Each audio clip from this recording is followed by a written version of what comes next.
যত সীমান্ত আছে সীমান্তের 2 থেকে 3 কিলোমিটার পর্যন্ত যাওয়া যায় না, এতটাই রেস্ট্রিক্টেড করে রাখছে আমাদের। তো এই যে ফেলানি থেকে শুরু করে যত হত্যা এই পর্যন্ত যত সরকার আসছে তারা কখনোই এই হত্যাগুলোর বিচার চায় নাই। সবসময় আমরা চেয়েছি, আমরা কথা বলতে গেলেই আমাদের থামিয়ে দেওয়া হয়েছে।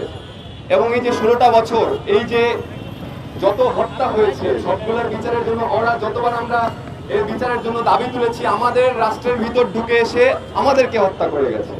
তো আমি চাই বাংলাদেশে এই আমরা এখন যে একটা স্বাধীন রাষ্ট্রে আছি, আমরা এই যে জুলাই অভ্যুত্থানের মাধ্যমে যে একটা স্বাধীন রাষ্ট্র গড়ার একটা পরিকল্পনা নিয়েছি, সেটার মাধ্যমে এই অভ্যন্তরীণ সরকার এবং যত সরকার আসবে সীমান্তে যেন আর কোনো ধরনের হত্যা না হয়, সীমান্তে যেন আর কোনো ধরনের লাশ না পড়ে।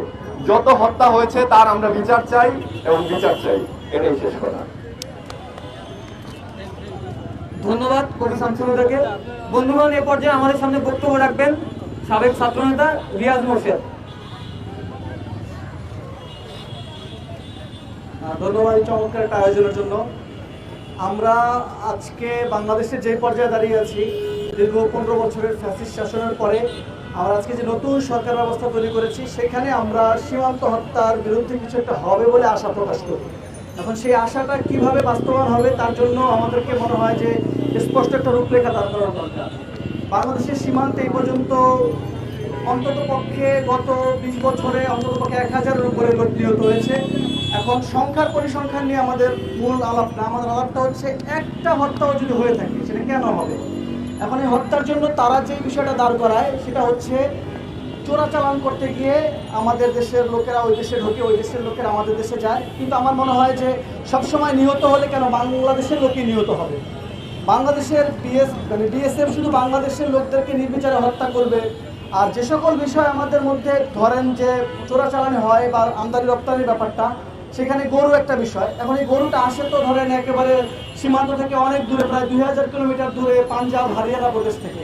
সেখান থেকে গরুগুলো সীমান্ত পর্যন্ত চলে আসা পর্যন্ত তারা কিন্তু এটাকে কোনো প্রতিরোধ করার ব্যবস্থা করে না। কারণ সেখানে ভারত সরকারের যে প্রতিনিধিগুলো আছে, বিভিন্ন রাষ্ট্র ব্যবস্থা আছে, তাদেরকে টাকা পয়সা দিয়ে তারা এই চোরাচালানের ব্যবস্থাটা আমাদের বাংলাদেশ সীমান্ত পর্যন্ত একদম সুগম করে দেয়। তারপরে যখন বাংলাদেশ সীমান্ত থেকে ওখানে পাচার করার ব্যবস্থা হোক বা যে কোনো কারণে হোক, আমরা আজকে যদি ফেলানির কথা বলি কিংবা স্বর্ণাদাসের কথা বলি, তারা তো আসলে কোনোভাবেই সন্ত্রাসী না, তারা তো বিএসএর উপরে কোনোভাবে হত্যা করার জন্য কোনো অস্ত্র নিয়ে যায় নাই।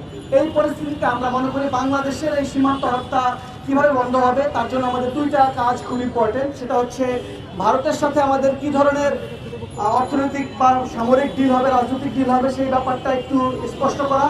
আর বাংলাদেশের যে সীমান্ত রক্ষা বাহিনী আছে, সেই বাহিনীকে স্পষ্টভাবে বাংলাদেশের সীমান্তে কিভাবে চোরাচালান করতে বাংলাদেশের লোকেরা ওই পাশে যায়, সেই ব্যাপারটা বাংলাদেশের যারা সীমান্ত রক্ষা বাহিনী আছে তারা এটাকে নিয়ন্ত্রণ করা উচিত।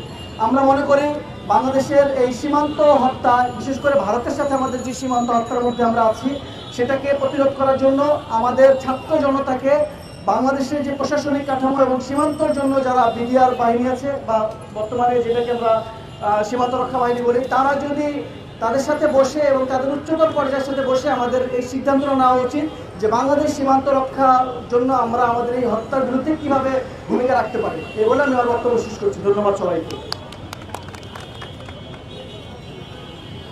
ধন্যবাদ রিয়াজ মোর্শেদকে। বন্ধুগণ, এই পর্যায়ে আমাদের সামনে বক্তব্য রাখবেন কবিতা হামিদ চৌধুরী।